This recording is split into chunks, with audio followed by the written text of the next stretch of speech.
Yeah, probably putting together a best of Everest video and realized he didn't have enough material. I am vengeance. I am the night. I am Batman. People of Earth, I am Darkseid, Lord of Apocalypse. Service with a smile? I know about all your other major enemies, but you never mentioned him. He was the biggest, wasn't he? Oh, come on. It's Lex Flippin' Luthor. Why should we trust him? What? Like a bunch of super friends? More like a Justice League. So Connor, we're back to talk about some more Batman the Animated Series, and of course it's just me and you. You know, last time, well not the last time, but when we talked about Almost Got Him, we said we were never inviting Everest back, right? Never. Yeah. Get out of here, Everest. He's a traitor. So yeah, Was he ever even really part of this? I don't know, I can't remember. Dude, he's been in like 2 episodes of Volume 2. I went back and because I was looking at our grades on previous episodes, since this is, we're about to wrap up Volume 2, we're getting close. Yep. So I was kind of looking at how we feel about the overall volume, and he was in 2 videos. Yeah, probably putting together a best of Everest video and realized he didn't have enough material. Yeah, Connor had all the material. Hey look, more room for me to shine. Yes. Okay, so, Connor, we're talking about Mudslide paging the crime doctor. I don't know why I just said Chrome, but crime doctor. Yeah, that's called, the words, those are the close words, so might as well be. And Zatanna. So, Connor. He finally met Zatanna. Sadly, we're not talking about Zatanna first. We're talking about Mudslide. How do you feel about good old Ron Perlman? Or, I mean, Clayface. I actually did really like this episode. It's cool seeing Matt back and Clayface back, and they did a lot of really interesting things with this. Like, the final fight was one of the coolest fights, the most creative fights they've done in the show, especially with, like, you know, Batman inside Clayface and the cool shots of his head coming out through him, and then he just comes out of Clayface's head. It was really cool as well. And the new design for him, that I think her name was Stella, that she was trying to make him into the old Matt. That was a pretty interesting design. I thought it was good, and I liked that the whole plot for him, he wasn't really trying to be a bad guy. He was just trying to get restored to who he used to be. But yeah, I really enjoyed it. Yeah, the suit he was wearing was kind of weird to me, just because it was so glossy in some shots. Yeah, it was. I was like, damn, that's a bright ass suit, man. Yeah, there was a really cool shot towards the end though, with lightning in the background when it's raining and stuff. When Clayface has he formed his hand into a hook or whatever. Yeah. Yeah, there's a cool ass shot with the lightning in the background. Yeah. I was like, oh hell yeah. There's a lot of really cool shots in this. Oh, and did you get the Bates Motel reference? Yes. Yeah. I was like, damn. I actually didn't remember that. I'm like, that's so heavy-handed, actually. But... Yeah. I also liked how Bruce didn't really beat Matt. It was kind of more the weather that beat him. Did you? I don't know if they got the point across super well, but did you get what was happening to Matt? Well, I know you know what was happening to him, but do you know why? Yeah. Did you I'm not sure. Yeah, I feel like this is an episode where you have to see the first episode to understand what's happening. Yeah. If you hadn't seen Feet of Clay, you would not really understand what was going on. Yeah. So I actually don't know, because it's been a while since we've seen Feet of Clay at this point. So I might have forgotten. Well, if you remember, at the end of Feet of Clay, he faked his own death. Oh yeah. That cool ass animation sequence. But yeah, I didn't really get that he was dying, or actually dying when he did that. I thought it was just all an act, but I guess not, because of this episode. Yeah. There he is. He's falling apart. Has to have a suit and losing his integrity. He's dependent on chemicals to stay alive. I like that joke by Alfred where Bruce is like, he's losing integrity, and Alfred's like, did he ever have any to be? Did he ever have any to begin with? But yeah, I thought that was a really interesting plot. They could have done a more kind of regular route with it, but they didn't. It was pretty unique. Oh yeah, and also this was the episode. The beginning was Batman was like going home, right, and then like he hears the police communications. He's like, "Okay, Alfred, never mind. I'm not going home." And Alfred just says, "Don't take this the wrong way, sir, but your goose is cooked." Your goose is cooked. Alfred continues to be the best character on this show. Alfred is amazing.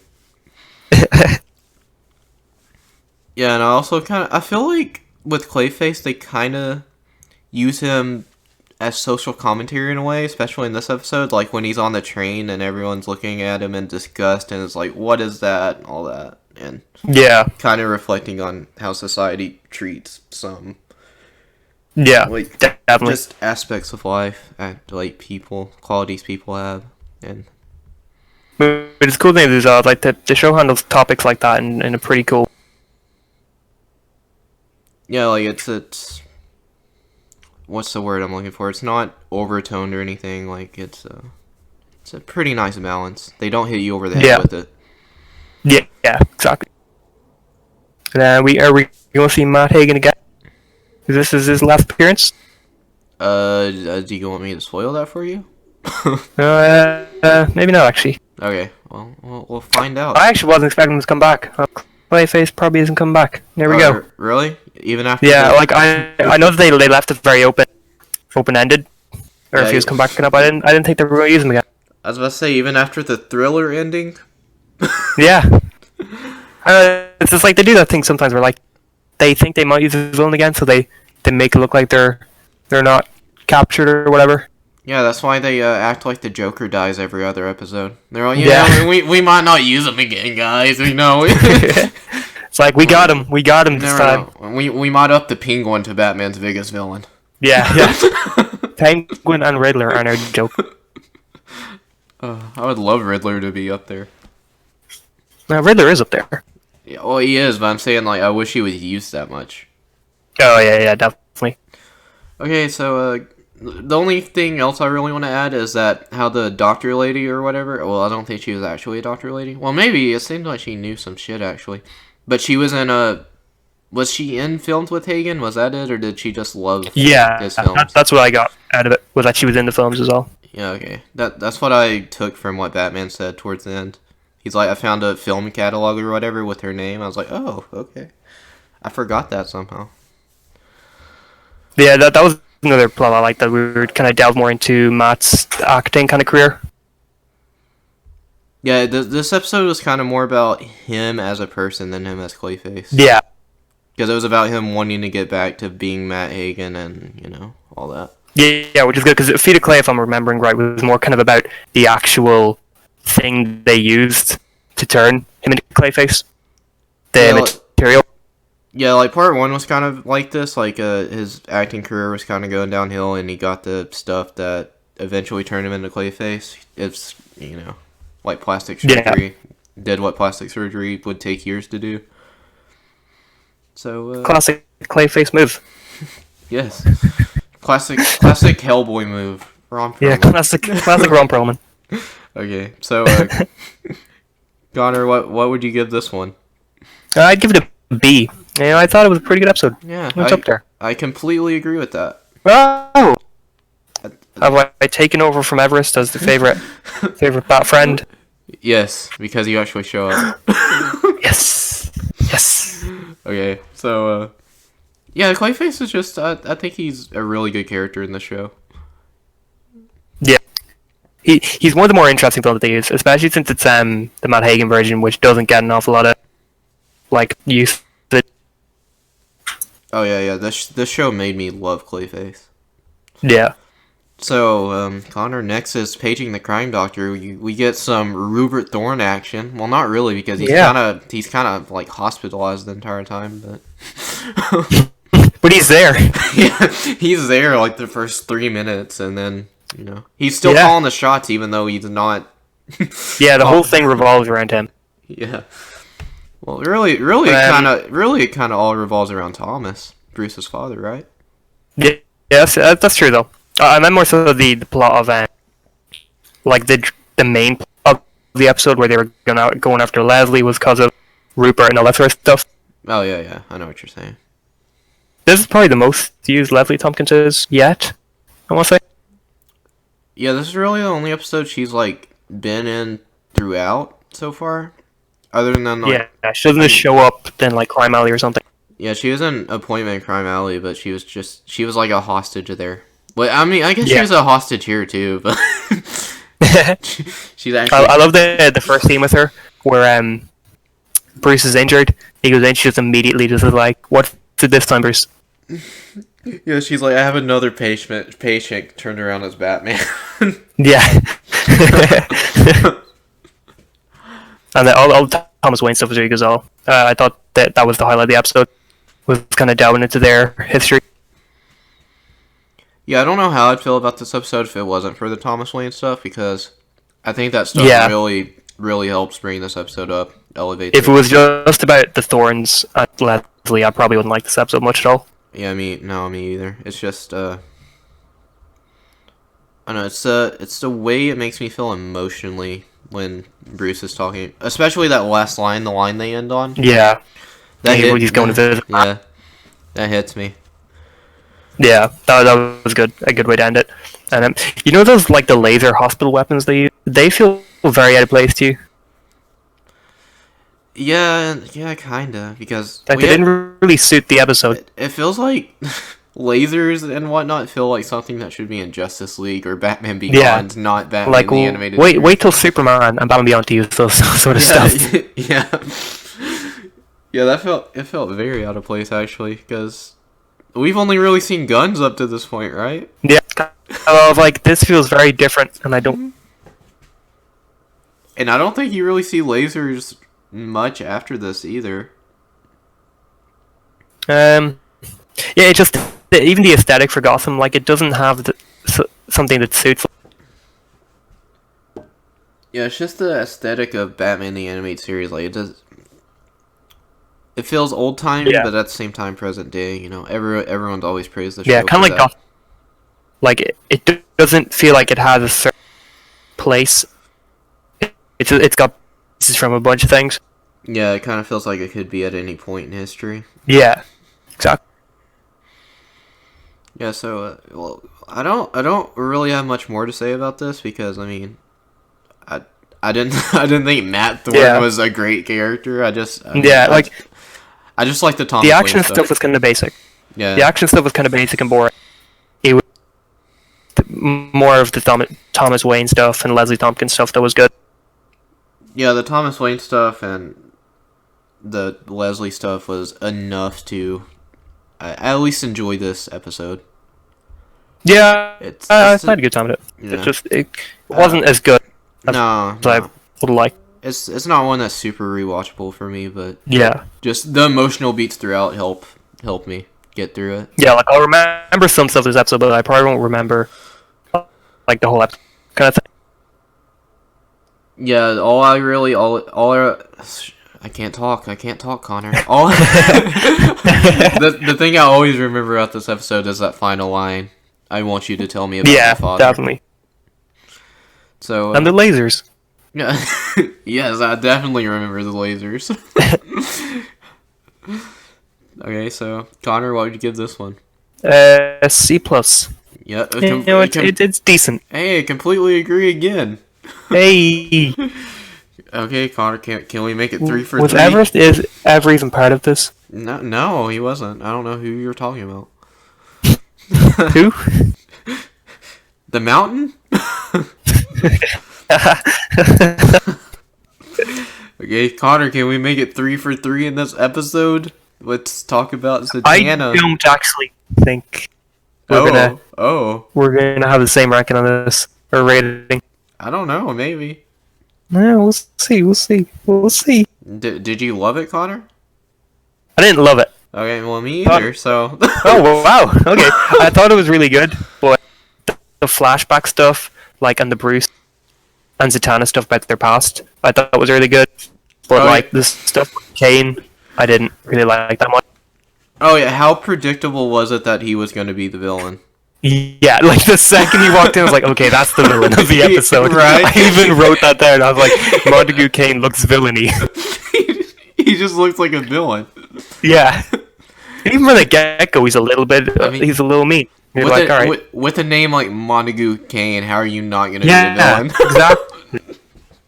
I was like, all right, so he's definitely behind that money disappearing. And what do you know? It was also great seeing John Zatanna. Oh, yes. I love the flashback stuff. Yeah, it's like the flashbacks. If the whole episode was the flashback stuff, this would probably be like an A+ for me. Dang. Yeah, It'd be I really like that sort of stuff. Yeah, Especially since I just love Zatanna and Zatanna. Oh, yeah. It's really Because cool. I don't know if you know this, but Zatanna made his debut in some of the first issues of Action Comics. Him and Superman were like, they both had a story in Action Comics for a couple hundred issues, I think. Yeah, I knew Zatanna was a really old character. Yeah. Like, I knew he was one of the first. Yeah, that's why I love him so much, because I know him from all those old Action Comics. Yeah, I think all the like trap stuff and magician stuff in this episode was pretty cool, but I don't think there was anything special really about this episode. Yeah, it was cool seeing Bruce that he learned his escape artist sort of tricks from Zatanna. Yeah. Oh, and he mentions he's about to go to Japan, so that's kind of before the Night of the Ninja and Day of the Samurai stuff. Oh, that was pretty cool as well. I just like seeing a lot of the Bruce before he becomes Batman sort of stuff, like his training. Yeah, that's why I love Batman Begins a lot. I like that part of Batman Begins more than the actual Batman stuff in that movie. I actually agree with that. I think all the sort of stuff with him traveling to Nanda Parbat and like in the prison and stuff is really, really, really good. Yeah, it is. Okay. Well, back to Zatanna. What did you think of?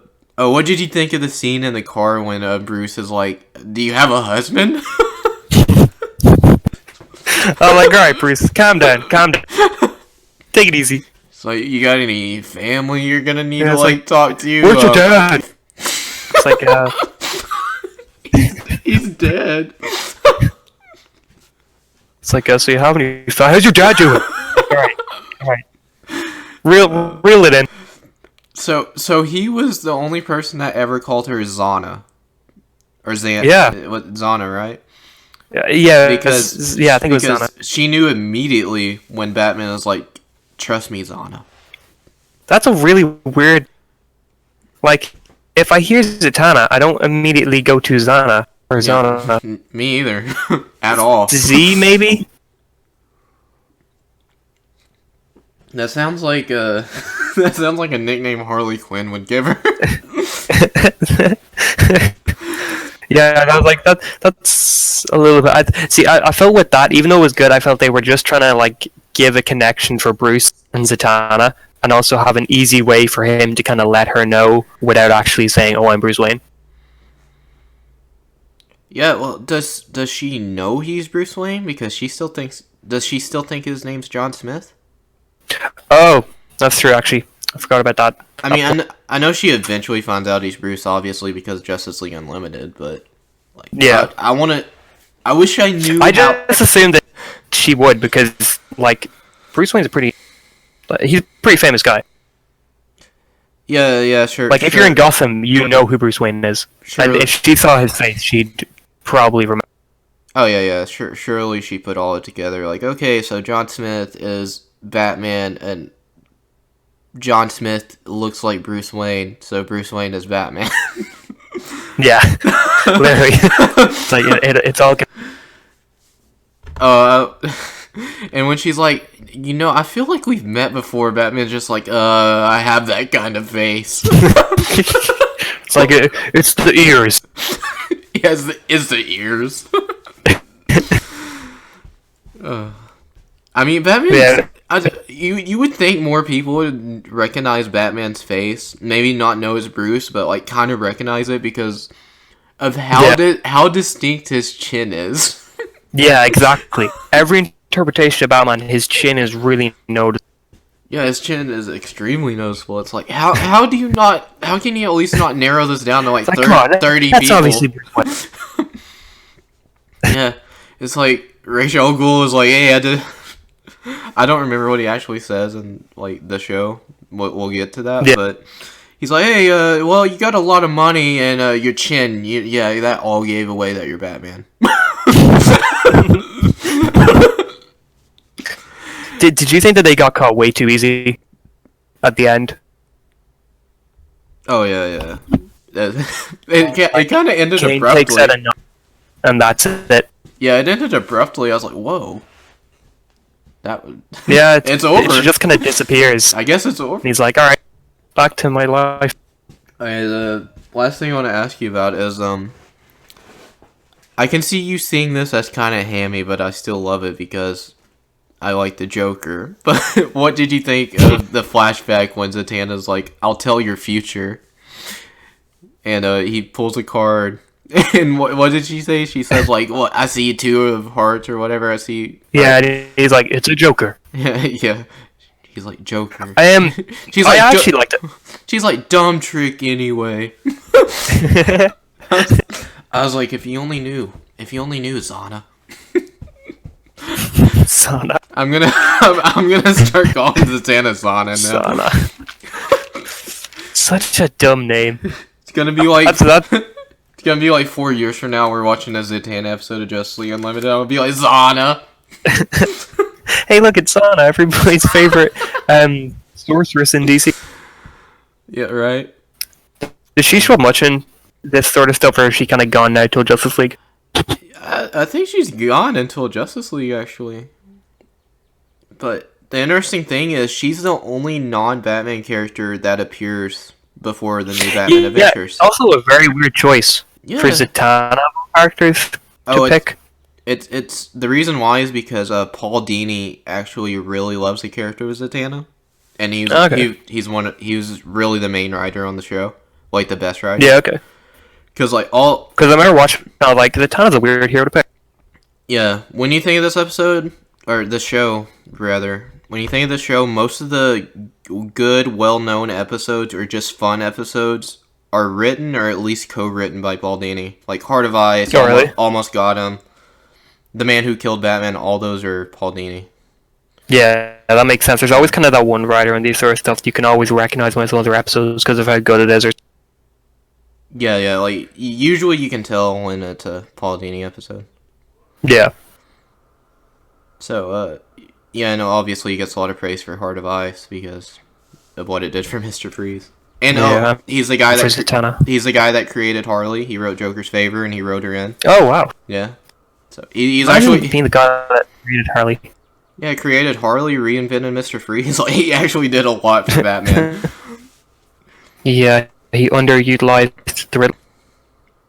I don't think he underutilized Clock King. I actually don't think he ever wrote a Riddler episode. Exactly. They always put him on like the Joker episodes. Yeah. They're like, hey, he's in there. He's like, oh god, we got our freaking 24th Joker episode, Paul. We need you to make it good. We got it for our 10 Joker episodes a season, Coda. Right? He is at least mentioned 10 times a volume, I swear. Yeah, probably. In volume 1, it was insane, and then this volume, they either show him every now and then or mention him. It's like, yeah, he'll cameo, or he'll be on a plane. It's like you can't do Batman without Joker. You gotta at least show him once or mention him once per episode. Because even, remember in Birds of a Feather when Penguin walks in the building, he's like, oh, Joker, old friend, where are you? Two-Face? Joker, old friend. He's always... Oh, okay. Connor, you want to get off this rant and go ahead and grade Zatanna? Yeah, I'd give it a B+. Okay, well, you actually gave it slightly higher than me. I give it a B. Yeah, see, I actually was thinking you were going to give it an A. But until you said that you didn't like it that much, or you didn't love it that much. Yeah, I mean, I like it, but... Yeah, I think really... But without the flashback stuff, it would probably fall apart. Oh yeah, without the flashback stuff, it would be a bit lower. Probably. Yeah, definitely. Probably C range, maybe B-. maybe not even on the rating. Maybe I just wouldn't watch it. It'd definitely be below the Clock King. Or For you. that's every episode is below the Clock King. Didn't you give it a B+, Connor? Yeah, because it's a modest episode. It doesn't like to take too much credit. Okay. Well, that was it for this video. So next time we'll be talking about the last 2 episodes of Volume 2, The Mechanic and Harley and Ivy. So, Connor, are you excited for that? What a bunch of episodes. That's all I'll say. What a bunch of episodes. Can't wait to see the first appearance of Bane in those episodes. Bane Wash will be in the show, eventually. Just answer an old friend one question. Shoot. What happened that made you put this on? A painful memory. And a promise. I'd say you're keeping that promise pretty well.